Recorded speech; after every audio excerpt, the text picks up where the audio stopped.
Ladies and gentlemen, from his basement studio in Rockland, Ontario, it's the Alec McNorman Show!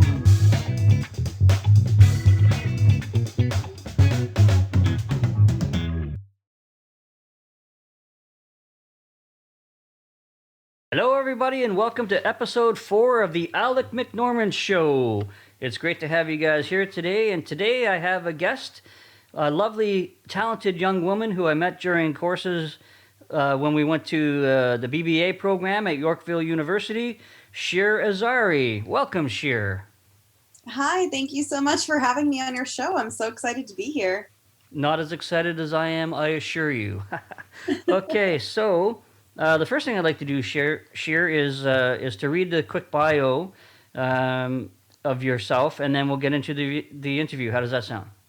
Sure, that sounds perfect. Okay, great. So Shir Azari, I knew I was going to do that, is a singer-songwriter and actress from Richmond Hill, Ontario. Frequently compared to both Demi Lovato and Kelly Clarkson, her repertoire pulls strongly from the pop and R&B genres. Her seasoned powerhouse vocals and electric personality are captured in her performances. Fans and friends describe her as well-spoken, approachable, and incredibly driven. After studying fashion arts at Seneca College and business administration at Yorkville University, Shir has committed herself to pursuing music full-time. As a member of the Ontario Musicians Cooperative Incorporated, Shir discovered her artist brand and identity through the Summer Engineering Artist Intensive program. Recently releasing her debut single, Not Alone, in November 2020, Shir is excited to share her music and her story once COVID-19 resolves and live performances are safe to continue. That's awesome. That's a very nice bio, Shir. Thank you so much. Yeah, nicely done. So, as when we first met, as it says in your bio, you were designing dresses, I believe. Are you at that time? Are you still dabbling in fashion, or? Definitely. I mean, I am doing it a little bit more as a hobby now.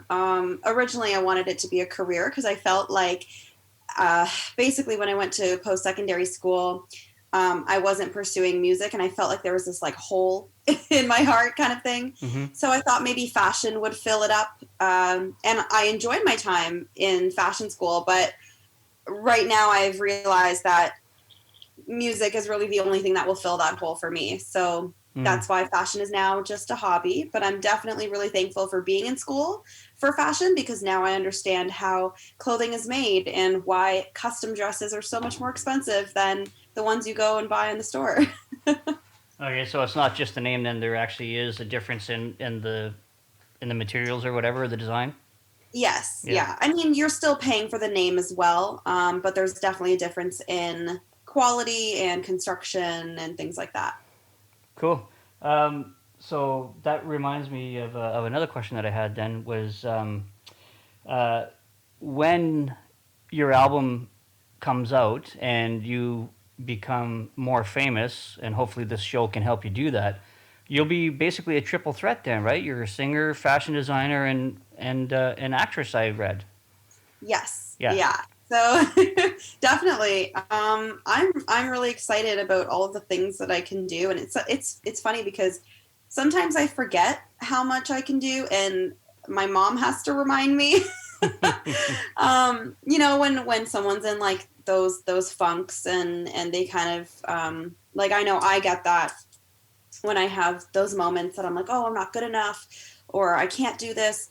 My mom has to lift me up and say, yes, you can do so much more. And she lists everything I can do, like, fashion, singing, acting. I can do makeup. I can bake. I can cook. Like, there's so many hands-on things that I can do that sometimes I forget I can do because I'm doing it as I live, right? I'm not thinking about all of these things on a day-to-day basis. So it's nice to have her remind me of that. Yeah, and like I said when we talked earlier, I remember when we were placed on our team together, and up until that point, because I was a retired master wancer, whenever we did group work, I just kind of took over because it just seemed like nobody wanted to do anything or take the reins.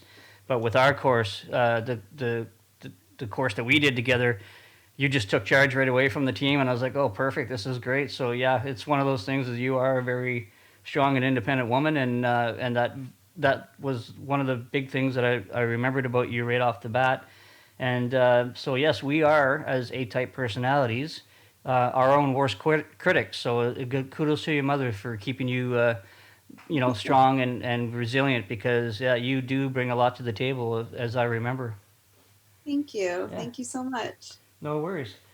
So when did you finally decide to go music full time? So you realized that that fashion just wasn't doing it for you, and then you just realized that music was going to go. Um, well, it's funny because I feel like while I was in the fashion program, I knew that what it wasn't fulfilling me like how music did.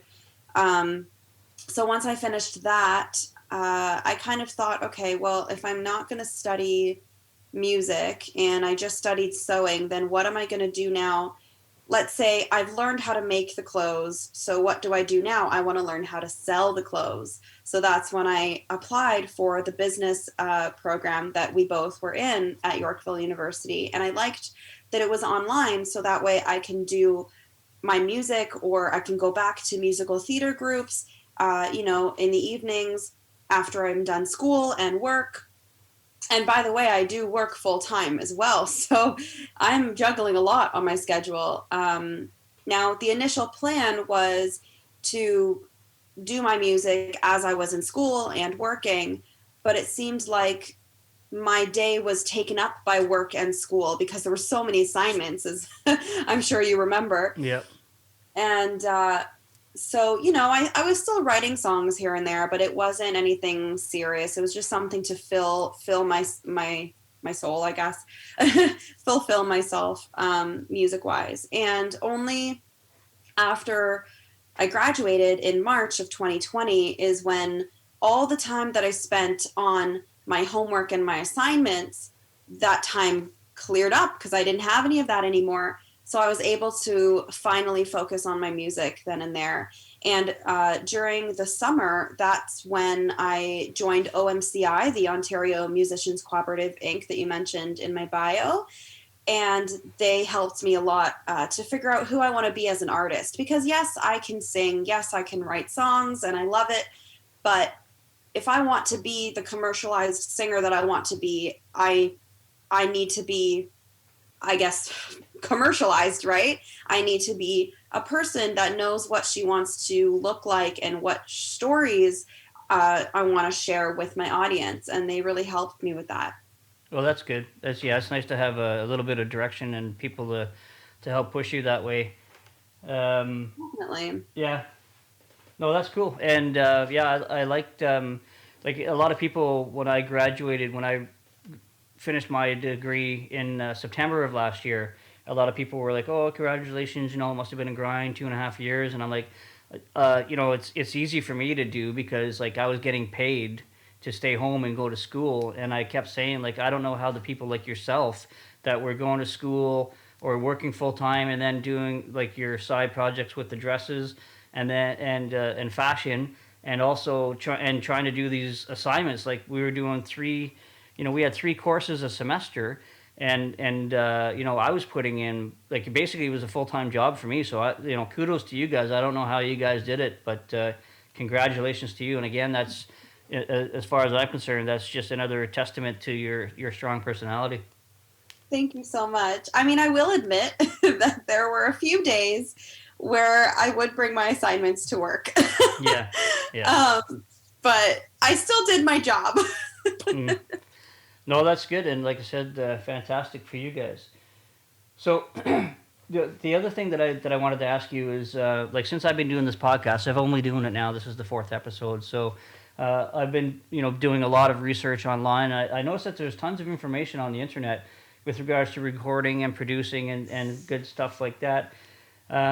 So I'm gonna jump to the assumption that you're doing your own writing. Singing, producing, and marketing from home. So, how's that experience been for you? So I do write my own songs, and I definitely record myself on GarageBand just so I can hear what it sounds like. But the actual production of the music, I found a local producer actually up in Barrie, and he's the one who produced my single "Not Alone," and which I'm hoping we'll get to hear later. And he is great because he works really well with new recording artists or artists like myself who want to record a professional song, but not for the price that everyone else in downtown Toronto is charging. I did my research, and in Toronto, they're charging $1,500, $2,500 for one song. And obviously, I don't have that kind of money right now. Yeah. So, he helped a lot with that. But he's very talented. So, the production is done through a producer. Okay. But all of the writing and the composing of the music and the lyrics is all myself. And it actually helps me to write songs more now that I've learned how to play the keyboard. Mm-hmm. I've actually learned how to play it this past summer. And because of that, it kind of helps me with the flow of songwriting, because now I understand what chords are. I understand what chords work with other chords and things like that. When previously I would just kind of like hum a melody to myself and just go with it. And then fill in the words that way. I wouldn't know what chords it would be. Yeah. Okay. Mm-hmm. Interesting. And marketing is definitely easier now because I have all the time in the world to do it. I was on leave of work for a few months because of COVID. They didn't have enough work for me, so I was on a job secured leave. Mm-hmm. And now they called me back, so I'm back there now. But with marketing, it's a lot easier now with online social media. And I do a lot of my marketing and promoting on Instagram and Facebook because that's where a lot of my audience is. And I just really like those platforms a lot more. I do get a lot of feedback from people saying that I should be more active on TikTok. Yeah. However, yeah, I'm not really sure that's the demographic that you want to go for. Yeah, and even if whether it is or it isn't, it's hard because TikTok, you need to really think about the content you want to put on there. It's not just a picture or a story, it's a whole video that's between 15 seconds to 60 seconds. And you need to plan that out. I don't, I still have yet to figure out my schedule as to when I can figure out what to post on TikTok. Because what I post on Instagram and Facebook, it's a lot easier to plan because it's either a photo behind the scenes or it's a little audio clip of what I'm working on or a little video of me writing my song. And I've seen on TikTok a bunch of people sharing their original songs or sharing clips of their songwriting sessions. But I'm kind of nervous to do that right now because I've learned about licensing. And, I just want to make sure that my song technically won't get stolen.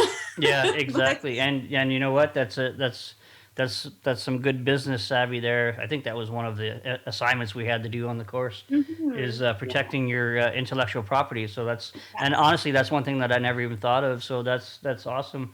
And I have been following you on Instagram for some time now. I guess not that I want to sound like a stalker, but I think since we met in school, I was following your designs and stuff, and now you're, and that's how I knew that you switched to music, because I watched a couple of your videos, the one in your kitchen where you can hear your mom washing the dishes as you're belting out a song. So that's awesome, and and at the end of the show we'll tell people how to find you on Instagram, Facebook, and your own.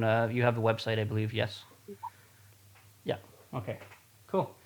All right. So yes, I'm glad that you mentioned that earlier. Of course, we're going to hear a clip of your song. I love it. Linda and I listened to it as soon as you sent it to us the other day, and we think it's fantastic. So I'm just going to talk about it here right now. So your debut single, "Not Alone," to me is a beautiful song about the struggles of mental health and the encouragement to reach out for help if needed. And if you're okay with it, I'd like to play a little clip of it right now. For sure. Okay. All right, let's see if I did this properly.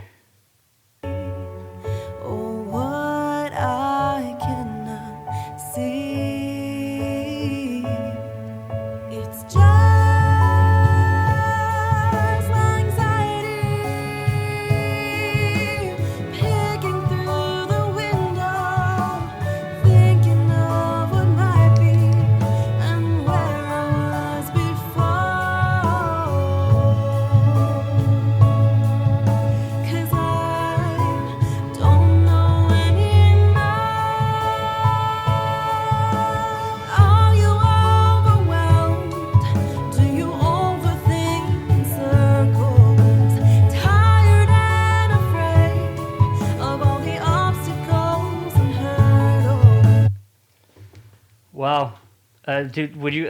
This is my first time trying this year, so we'll be able to listen along with it. Yes, I All was. right, perfect. That was beautiful. I really love your voice and how everything came together. And as I told you earlier, I've mentioned this to a couple of people. I think this would be a great, great song to champion an anthem for like the Bell Let's Talk Day. I think that this song would be it as having have had mental health issues myself. It really resonated with me. It's a great song. So great, fantastic, great work for you. Thank you so much. Oh, I'm so pleased to hear that. I honestly, it would make my life. It would make my life if this song was the anthem for Bell Let's Talk Day. Hmm. That would be amazing. So, can you tell me a little bit about the song? Like, what was the motivation behind that song?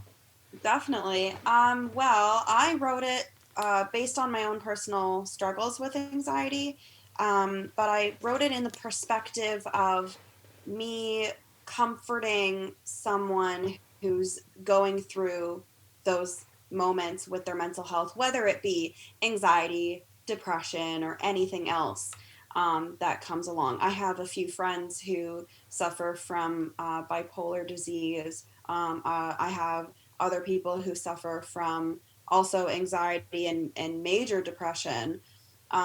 So for me, I only suffer from anxiety, but it's definitely opened my eyes to seeing how many people struggle with their mental health but don't talk about it. And Yeah, it's I kind of want funny my how you song. mentioned that because you're like, well, I only have anxiety as if it's like not a big deal, but you know it is. Like I know people that like anxiety is crippling, and there are some days that you just can't get up and get out there. So once again, kudos to you, and yeah, please don't sell yourself short with just anxiety because sometimes having just anxiety is enough. Yeah, and yeah, you're very right. And see, I forget these things sometimes for myself. Yeah, This is where it comes up yeah. that I need someone else to help me realize that. Well, like I said, you're too But yeah, busy and you are driven, and yeah, you have like I said, I've known you a little bit over the last couple of years, and yeah, like you're driven, and when you get driven, you forget the fact that you are vulnerable yourself at times, right? Hmm. exactly. And so I really wanted this song to comfort and inspire others that are in their moments of vulnerability and mental health struggles. And I want this song to be like the one song that lifts them up or lets them cry it out, or like I want this to be that song for them. And I also wanted to normalize the conversation about mental health, because a lot of people, they suffer from things and don't want to open up because they feel like the people who they want to open up to may not understand. And I feel like music is definitely a universal language that everyone can understand together. So again, I don't want the song to replace anyone or anything, but I definitely want this to be the go-to song for someone who wants to feel better or wants to cry it out. Yeah, no, that's great, and like I said, I found it to be very powerful, and the lyrics are beautiful, and yeah, and the message is like you said, it's just anxiety, but sometimes it's crippling, but you also may need some help with it. So reach out and like you say in the song, like you're gonna be there for them. And that's the one thing that I've seen over the last years, and losing a lot of friends to mental health issues and stuff, is there is the help out there, and a lot of people just either don't want to seek it or don't think that it's actually there, or maybe it's not for them. And so I'm really hoping that your song is going to get a lot more airplay, especially after this show with all of my 15 listeners. No, I'm just kidding. I hope I have more than that after this. But but yeah, Every I'll do listener everything I counts. can to get the word out that your song is extremely powerful and deserve to listen for sure. Speaking of Thank you. I songs, appreciate that. yeah, no worries. Hmm.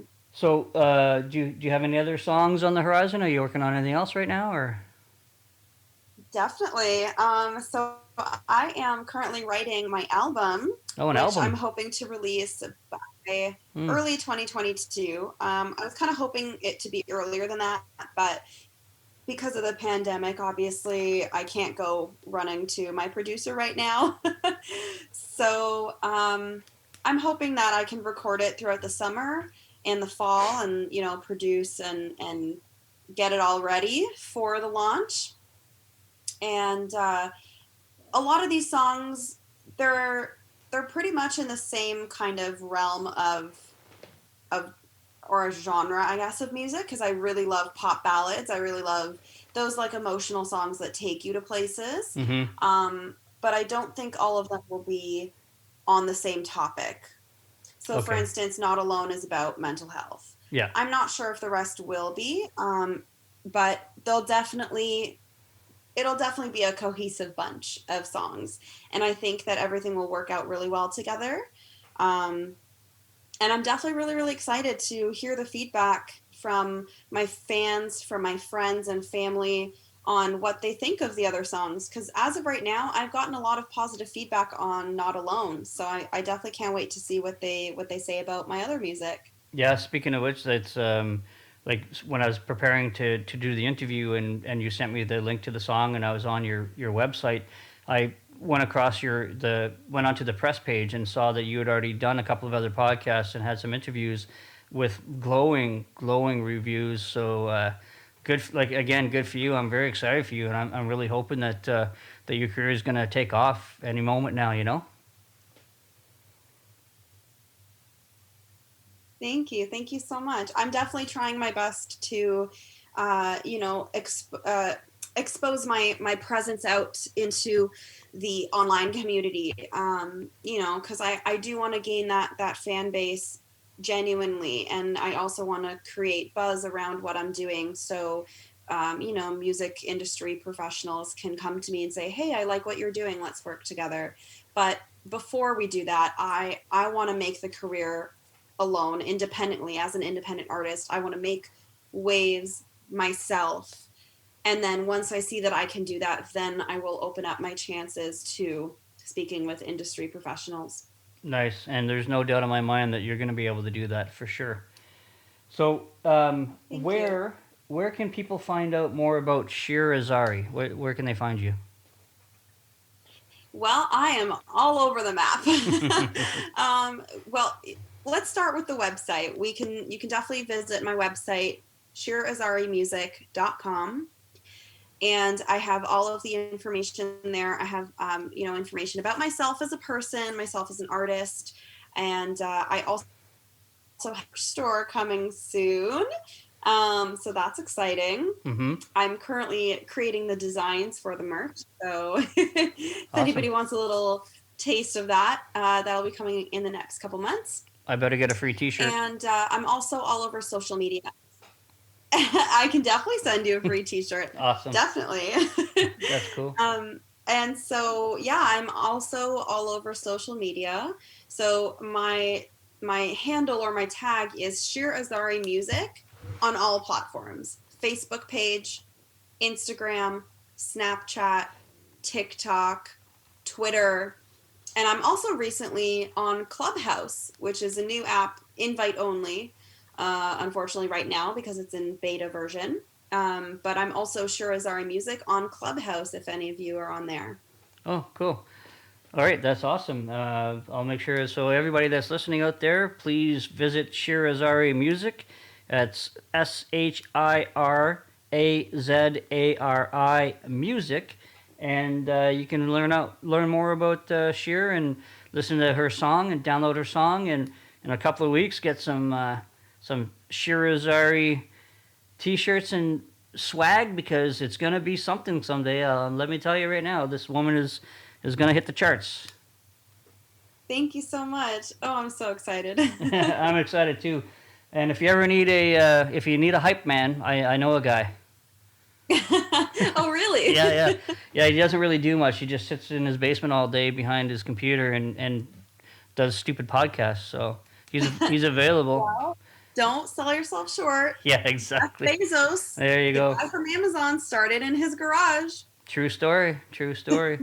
Actually, I think, didn't we write a paper on that together? I think so. Yeah, I think we did. Yeah, I think it We was. did, yeah. Yeah, Jeff Bezos. That's right. Memory. Yeah, it's got a good memory. It's just short. Okay, sure. Well, that's basically everything I wanted to do to catch up and get your name out there to anybody who wants to listen to the show. Is there anything that you'd like to end up with? Any? I mean, you might as well get ready for your what do you the Grammy Awards. So you might as well do your political rant now, right? I know. I should just like make myself a sparkly outfit for all of those award shows. Yeah, exactly. But yeah, no, I think my last words are just thank you for having me on your show. Thank you to all of your listeners for tuning in, obviously, to listen to my song and to listen to my story. And I really, really hope that what I do in the future will attract more people. And I hope that you guys will all follow my journey. Awesome. Well, that's great. Well, like I said, I'm going to do whatever I can to make sure people hear your music, and I'll definitely be able to keep following you on Instagram and sharing your messages on Instagram, Facebook, or whatever, and getting the word out about Shir Azari. Yes, thank you. Thank you so much. Yeah, no worries. Okay, sure. So with that, I'm going to bid you adieu, and everybody else get ready for Norm's Rant.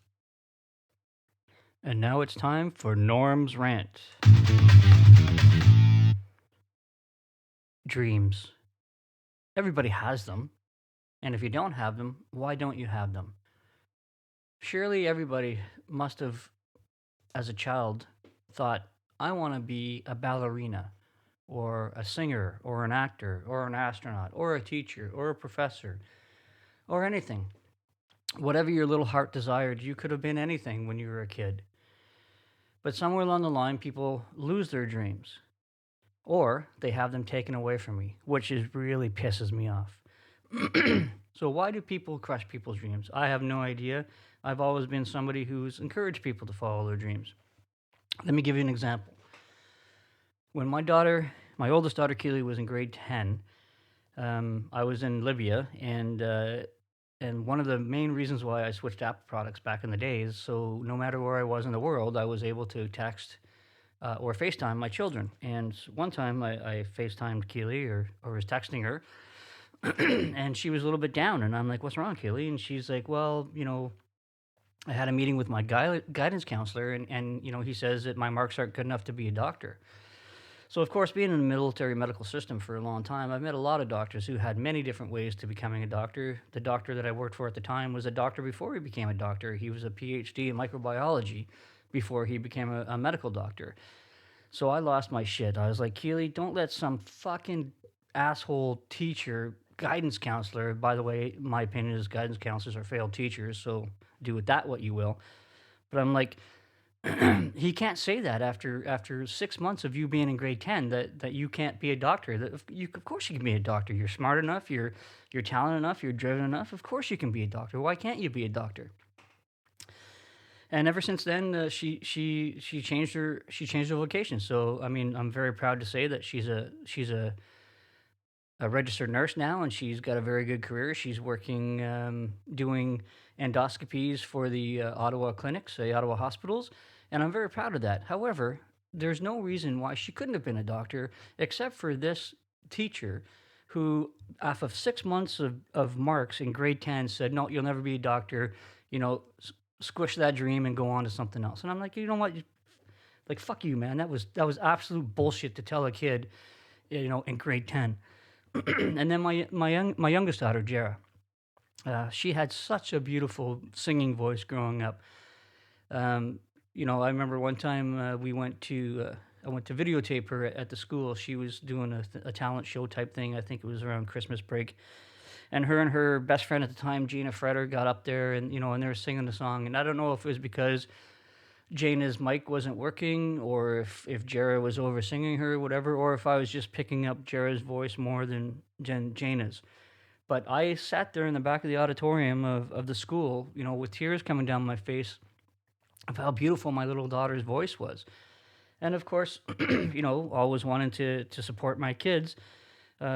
Cindy and I at the time, there was a show much like American Idol, but for younger kids that was on at the time. I don't want to say the show because that show pissed me off too. But we went there and there was like thousands and thousands of kids. And so we went, we spent the whole day there. We drove down to Toronto. We spent the night overnight. And then we waited for hours and hours and hours for Jared to get in there. I think she was brought in with like 5 or 10 other kids, and she did her little thing, sung her heart out, and was told thanks but no thanks. And ever since then, she hasn't sang, which to me is horrible because I love her beautiful singing voice, and I'm really looking forward to her, singing little songs and stuff to her daughter, my granddaughter Blake, who should be coming in another 7 weeks. But it's the way that they did it, like they had in their minds what they wanted to achieve, like who they wanted to be their stars. So instead of opening up this giant invite to all these kids from that had hopes and dreams from all over the world, that most likely I doubt that Jara was the only one that had her dreams crushed that day.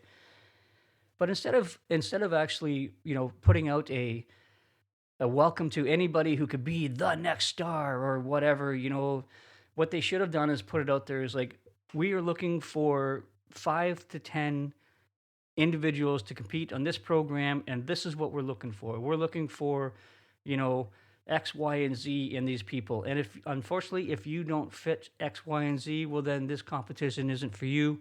Try to find your career or your launch somewhere else. But they didn't do that. And I sat there all day and watched all these kids coming out crying and bawling and, just I'll never sing again and blah, blah, blah. And I'm just like, if you're going to set somebody up for failure and take fucking joy in it as you're showing these things where, after on when you're running a program and showing these people's dreams get dashed and, it just boggles the mind that people would do that. So please, if you're going to run a competition and you already have in your mind what you're looking for in your singers, which by the way, I did happen one time when I was traveling. I was someplace, I can't remember where, in a hotel room, and I turned it on and that TV show was on, and I am, maybe I'm a little bit biased, you know what, I probably am biased, but I'm telling you, not one of those fuckers could sing as beautiful as my little Jara. So that's all I gotta say is, like, if somebody comes to you and they say that they have a dream, they want to be a singer, dancer, whatever, doesn't matter. I would say 3 things. You should encourage them. And if you can't encourage them, then you should at least support them. And if you can't encourage them or support them, be silent about it. Shut the fuck up and just let them go with their dream, and just be there for them if and when the dream doesn't come true, and support them that way too, and say, you know what, you gave it. I'm a big fan of supporting people in their dreams, and I hope that you will too. And if you don't take anything out of this, just remember that although my daughter Keely didn't finish her dream of becoming a doctor, she's got a great career as a nurse. And my beautiful daughter Jara, who is not a professional singer, even though I believe she still could be, she's got a good career working in the legal profession and as an administrative assistant. And of course, she's about to become probably the biggest dream that most people have, and she's about to become a mother. So with that, I would like to say thank you for listening. Thank you once again for listening to Shir's story, who once again is another positive example of never giving up on your dreams and having her mother support her. And like I always like to say, be kind to everybody whenever you can, but have a plan to kill everybody in the room. See you guys next week. Thanks.